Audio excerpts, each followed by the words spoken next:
Hi friends, welcome back to my channel. ఈ స్టోరీకి writer SNMR Sridhar గారండి. శ్రీధర్ గారి అన్ని స్టోరీస్కి కాపీరైట్స్ వర్తిస్తాయి. ఆయన పర్మిషన్ లేకుండా యూట్యూబ్లోనే కాదు మరి ఇతర సోషల్ మీడియా నెట్వర్క్లో కూడా ఆయన స్టోరీస్ని అప్లోడ్ చేయడానికి వీల్లేదు. దయచేసి అలా చేయకండి ఫ్రెండ్స్. అలా చేస్తే లీగల్గా చాలా ప్రాబ్లమ్స్ ఫేస్ చేయాల్సి వస్తుంది.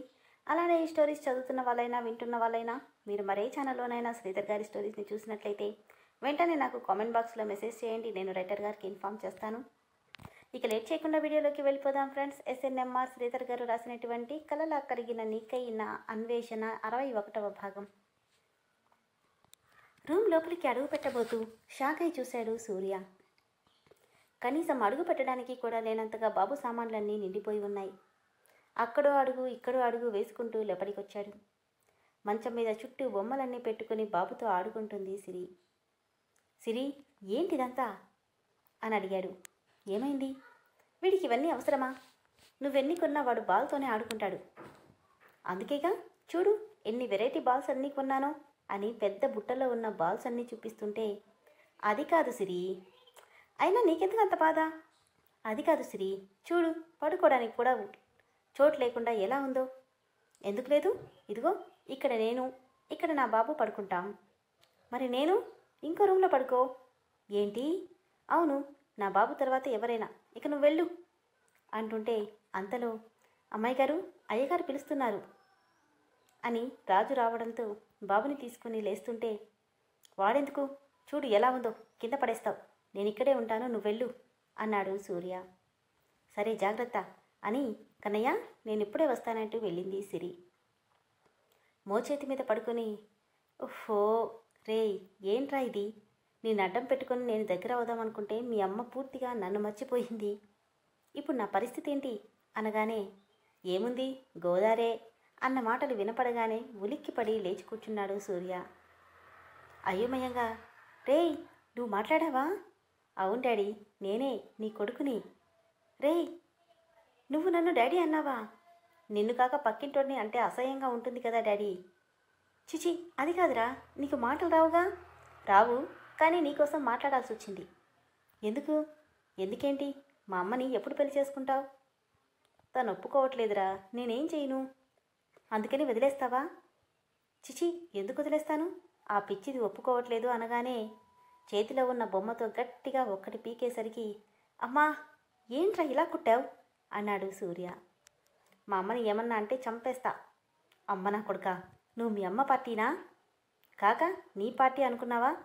మా అమ్మని మోసం చేసింది చాలక అని బాబు అంటుంటే, ఒరే నేను మోసం చేయడమేంట్రా, అయినా నేనే కదా నిన్ను తీసుకొచ్చింది, వేలడంత లేవు, కొట్టంటనా అని చెయ్యెత్తబోతుంటే కొట్టకుండానే వాడు ఏడవడం మొదలెట్టాడు. నేను ఇంకా కొట్టలేదు కదరా అంటుండగానే అప్పుడే లోపలికొచ్చిన సిరి బాబుని కొట్టడం చూసి కంగారుగా, ఏం చేస్తున్నావు అంటూ పరిగెత్తుకుంటూ వచ్చి వాడిని ఎత్తుకొచ్చింది. ఇదెప్పుడొచ్చింది అనుకుంటూ సూర్య చూస్తుంటే, అది నేనేం చేయలేదు సిరి, వీడే నన్ను తిడుతు. ఏంటి? అవును సిరి, వీడు నన్ను తిట్టాడు. నీకేమైనా పిచ్చి పట్టిందా సూర్య? వీడు తిట్టడం ఏంటి? చిన్న బాబుని పట్టుకొని కొట్టాలని చూసింది కాక వీడు మాట్లాడుతున్నాడని అబద్ధాలు చెప్తున్నావా? అబ్బా నేను కొట్టలేదు సిరి, ఏదో సరదాకి. ఇంకోసారి పొరపాటుగా కూడా బాబుని మీద చెయ్యేసావంటే చంపేస్తాను. పద నాన్న మనం గార్డెన్లో ఆడుకున్నాం అంటూ వాడిని తీసుకుని వెళ్ళిపోయింది సిరి.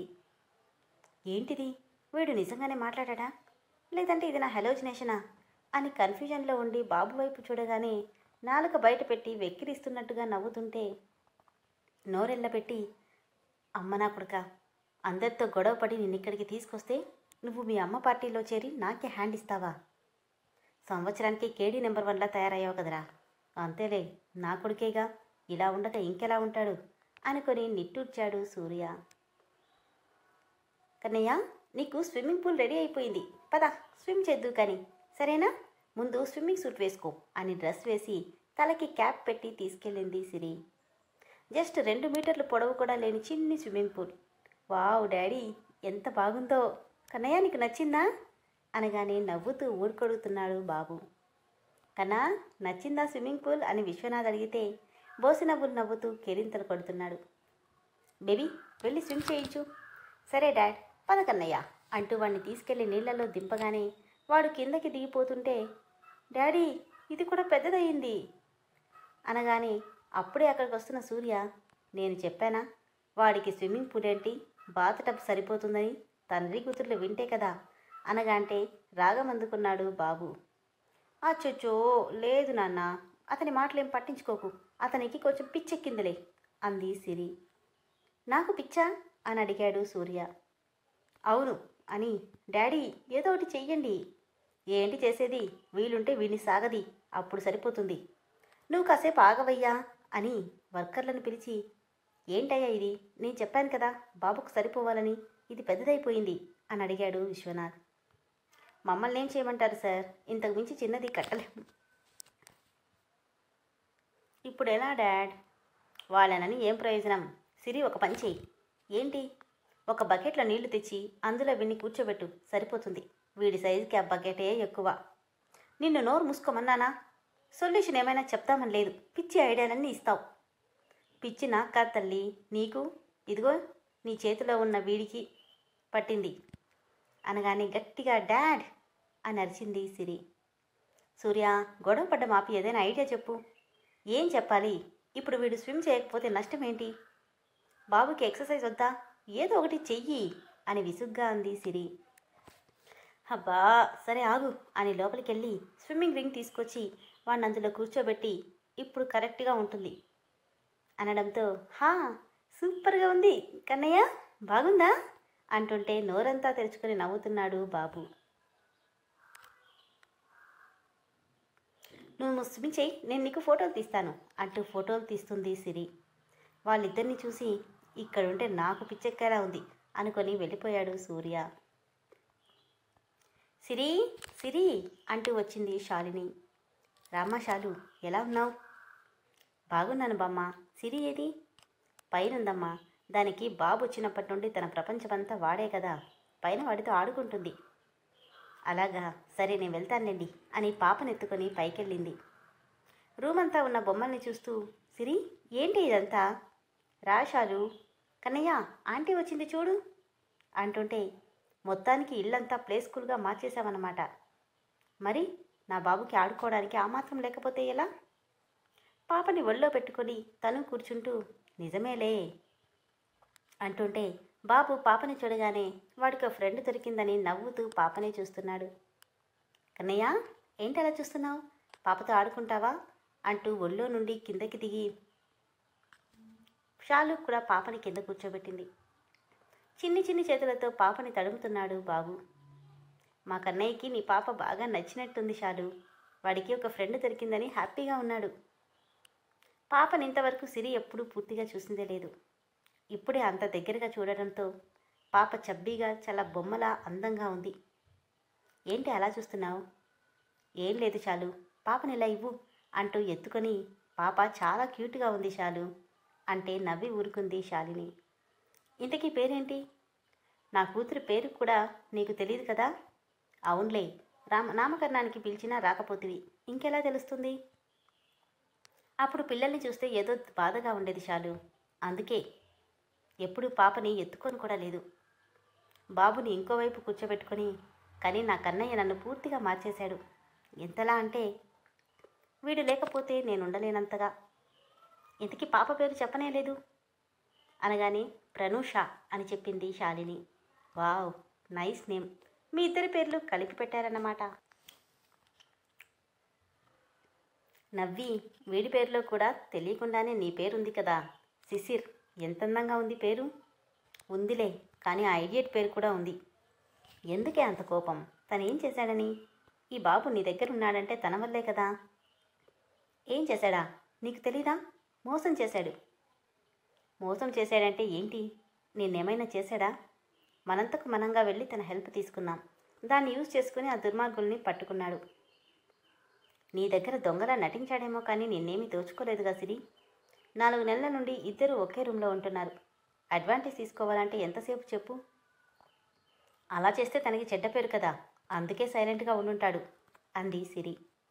ఏమో, నిన్ను నిజంగా ఇష్టపడుతున్నాడేమో, అందుకే పెళ్ళి పెళ్ళి అంటూ నీ చుట్టూ తిరుగుతున్నాడేమో అనగానే, నిజంగా అది కావాలనుకునేవాడు పెళ్లి చేసుకుందామనడే, తనకు కావాల్సింది తీసుకొని జంప్ అయిపోతాడు. నీకు ప్రేమకి కామానికి తేడా తెలియట్లేదు సిరి అన్న సూర్య మాటలు గుర్తొస్తుంటే మౌనంగా ఉండిపోయింది సిరి. అంతలో పాప ఏడుస్తుండడంతో, ఏంటమ్మా ఆకలిస్తుందా అంటూ పాపని తీసుకుని ఫీడ్ చేస్తుంది శాలిని. పాప శాలు ఒళ్ళో పడుకుని పాలు తాగుతుంటే కళ్ళార్పకుండా చూస్తున్నాడు బాబు. సూర్య గురించి ఆలోచిస్తున్న సిరికి అమ్మా అంటూ దగ్గరికి వస్తున్న బాబుని చూసి, నీకు కూడా ఆకలిస్తుందా? పాలు తాగుతావా? తీసుకొస్తానుండు. శాలు బాబుని చూస్తూ ఉండు, నేను పాలు తీసుకొస్తానంటూ కిందకి వెళ్ళింది సిరి. సిరి వెళ్ళిన వైపే చూస్తూ ఉండిపోయాడు బాబు. శిశిర్ ఇలారా అంటూ వాడిని ఒళ్ళో కూర్చోబెట్టుకుని, కన్నా నువ్వే ఎలాగైనా మీ మమ్మీ డాడీని కలపాలి సరేనా అంటుంటే, ఏంటే బాబుతో ఏదో మాట్లాడుతున్నావంటూ వచ్చింది సిరి. ఏం లేదులే, మీ అమ్మ ఒక్కటే ఉంటుంది, నువ్వన్నా తనకి చెప్పి తన మనసు మార్చు అంటున్నా. షాలు తప్పేముందే, మేమెంత చెప్పినా నువ్వు వినట్లేదుగా, కనీసం వీడు చెప్తే అయినా వింటావేమోనని. బాబుని జోకొడుతూ నిద్రపుస్తున్న సిరికి శాలిని మాటలు పదే పదే చెవుల్లో వినిపిస్తుంటే ఏదో ఆలోచిస్తూ జోకొడుతుంది. సడన్గా తన బుగ్గ మీద వచ్చిన సౌండ్కి ఉలిక్కిపడి, నువ్వా ఏం చేస్తున్నావు అని అడిగింది. ముద్దస్తేను ముద్దు పెట్టుకున్నా అని సిగ్గుపడుతూ చెప్పాడు సూర్య. సిగ్గు లేకపోతే సరి. సిగ్గెందుకు, నేనేమైనా కొత్తగా పెట్టుకుంటున్నా? సరే కానీ బాబు పడుకున్నాడు, ఇక నేను నా పని చూసుకోనా అన్నాడు సూర్య. నీ పనేంటి? అదేంటంటే అంటూ దగ్గరికి వస్తుంటే, ఏయ్ దగ్గరికి వస్తున్నావేంటి? అదే నా పని కంప్లీట్ చేసుకోవడానికి. కంగారుగా దగ్గరికి వచ్చామంటే చంపేస్తా, దూరంగా వెళ్ళు. మరి నా పని అంటూ ఫేస్ టు ఫేస్ దగ్గరికి తీసుకొచ్చి అడుగుతుంటే, అసలు ఏం పని నాతో అని తడబడుతూ అడిగింది. అదే సిరి, మన పెళ్లి గురించి ఒకసారి ఆలోచించు. ఓహో దాని గురించా? ఇంకేమనుకున్నావు? ఏం లేదులే, అయినా నిన్ను ఇక్కడికి రావద్దన్నాను కదా, మళ్ళీ ఎందుకు వచ్చావు? ముందు అవతలికి పో. నువ్వు అలా పద్దాక పో అనకు సిరి, నాకేదోలా ఉంది అని బాధగా అనగానే సిరికెందుకో కళ్ళల్లో నీళ్ళు వచ్చేస్తున్నాయి. అవి కనపడనివ్వకుండా నేనేమి ఇంట్లో నుండి వెళ్ళమనలేదుగా, ఇంకో రూమ్లోకి వెళ్ళమంటున్నాను. తన గెడ్డం పట్టుకుని పైకెత్తి తలకి ఢీ కొడుతూ, నేను లేకపోతే నిన్నెవరు చూసుకుంటారు సిరి అన్నాడు. తన కళ్ళల్లో స్వచ్ఛమైన ప్రేమ కనిపిస్తుంటే తన చేతిని పక్కకు తీస్తూ, నేనేమి చిన్నపిల్లని కాదు చూసుకోవడానికి. నవ్వుతూ, వయసు వచ్చిన చిన్నపిల్లవి అంతే. అయినా ఇక్కడ ప్లేస్ లేదుగా, ఇదిగో అన్నీ పక్కకి జరిపేశాను, ఇంకేంటి ప్రాబ్లం? నేను వద్దంటే మాత్రం మాంతావా? నీ ఇష్టం వచ్చినట్లు ఏడు అంది సిరి. మరి మన పెళ్ళి? అబ్బా మళ్ళీ మొదలెట్టావా? ఒప్పుకో సిరి, తొందరగా పెళ్లి చేసుకొని వీడికో చెల్లిని కూడా ఇచ్చేద్దాం ఆడుకోవడానికి అంటుంటే, వీడికి చెల్లిని ఇవ్వడం ఏంటి అని ఆశ్చర్యంగా అడిగింది. అంటే సిరి, అదే నిన్ను అమ్మ అంటున్నాడు కదా, అందుకని అలా అన్నాను. అందుకోసమైనా ఒప్పుకోవే ప్లీజ్. నేను నిన్ను మోసం చేయలేదు సిరి, నన్ను నమ్ము. సరే పెళ్లి చేసుకుని ఏం చేస్తావు? ఇలా అడిగావు బాగుంది. ఏం చేస్తానంటే అంటూ 2 చేతులతో తన ముఖాన్ని తీసుకొని బుగ్గ మీద ముద్దు పెట్టి, ఇది అమ్మ పెట్టే ముద్దు, నిన్ను మీ అమ్మలా లాలిస్తాను అని నుదుటి మీద ముద్దు పెట్టి, ఇది నాన్న పెట్టే ముద్దు, నిన్ను మీ నాన్నలా ప్రేమిస్తాను. ప్రేమగా హక్ చేసుకుని, ఇది అన్నదమ్ముల ఆత్మీయ కౌగిలి, నీకు వయసు పెరిగినా మనసు ఇంకా పెరగలేదు, నిజానికి అబద్ధానికి తేడా తెలీదు, ఆ ప్లేస్లో ఉండి నిన్ను పూర్తిగా ముందుకు నడిపిస్తాను. ఇది ప్రేమికుడిగా భర్తగా నీకు ఇస్తున్న ముద్దు.